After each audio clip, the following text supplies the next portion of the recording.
I encourage everybody to look at the work of a journalist, an American journalist in Ukraine who has been there for years and years and years and has done extraordinary work trying to uncover how Ukraine is at the center of this cult of globalists, how it is a center of money laundering, for the oligarchs and their allies in the United States, how it is at the center of Russia collusion and that whole false narrative, how it was, amazingly Ukrainian dossier, right? That Paul Manafort behind bars, Alexander Chalupa, the Democratic operative, who was very active with Ukraine. No surprise that it was the Ukrainian ambassador who broke with diplomatic protocol and wrote that he would never, Ukraine did not back Donald Trump in the 2016 election.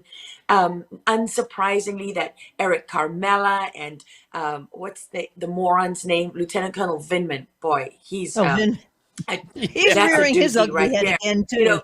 Yeah, he's the Victoria guy Nuland. at the Ukrainian sham impeachment trial that's supposed to be telling Donald Trump what his Ukrainian policy could be, and the man is obviously a spy.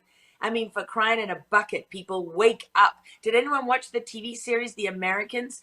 You don't think it's extraordinary that just as we are reading all these fawning profiles about, the amazing Lieutenant Colonel Vindman, who just happens to have come from the Ukraine as a child and was found under a bridge with his twin brother when an American photographer appeared as they were sheltering from the rain and took photographs and then documented all of the significant moments in Lieutenant Colonel Vindman's life.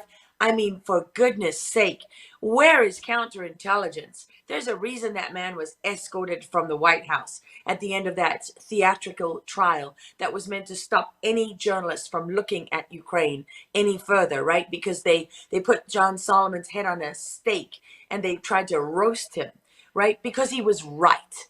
Because what he was reporting was true. Because the Open Society Foundation, through the National Endowment for Democracy, and all of these other fake NGOs that are nothing more than brown shirts and SS rolled into one, were running their radical policy through the United States Embassy, through USAID, using our tax dollars to slit our own throats. Now they're covering their tracks in Ukraine, not just hiding all the evidence of, John Kerry's son, Biden's son, Nancy Pelosi's son, Mitt Romney's son, by the way, who is as disgusting as the rest of them.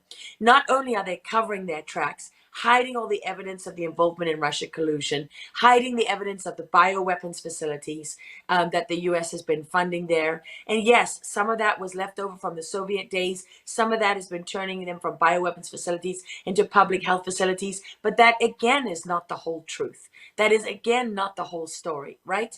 So they're covering their tracks in Ukraine. They're hiding evidence. They're exploiting the Ukrainian people to do so. Nobody is trying to de-escalate. They've got this moron as a leader who is, was an entertainer who was obviously selected because he's out there in stilettos and black leather pants doing spoof videos for Dancing with the Stars. And now we're all supposed to fawn at the altar of Zelensky, right? When he could be doing any number of things. There's all kinds of fake moments and heroes. I love how they have the ghost of Kiev, right? Who supposedly killed all these Russians. I mean, for crying in a bucket, wake up, people. Yes, there is real suffering in Ukraine. There's a real war going on, just as there was, there were real issues that were being protested in the wake of George Floyd's death, but they're being exploited by evil, horrible people who want to rule over all of us and enslave us. And if you don't think that's true, you think that's a conspiracy theory, I got no time for you. I got no time for you. We are past the ninth mile. We're sitting at the gates of Auschwitz, and we're arguing about whether the smoke coming out of the ovens is climate change. Come on. Exactly. Well, that's perfect, Laura. In fact, it's obvious that Laura Logan has no agenda but the truth. Boom. Boom. Big time. Exactly. That was that, ladies and gentlemen. Perfect. You've just survived tactical nukes dropped by Laura.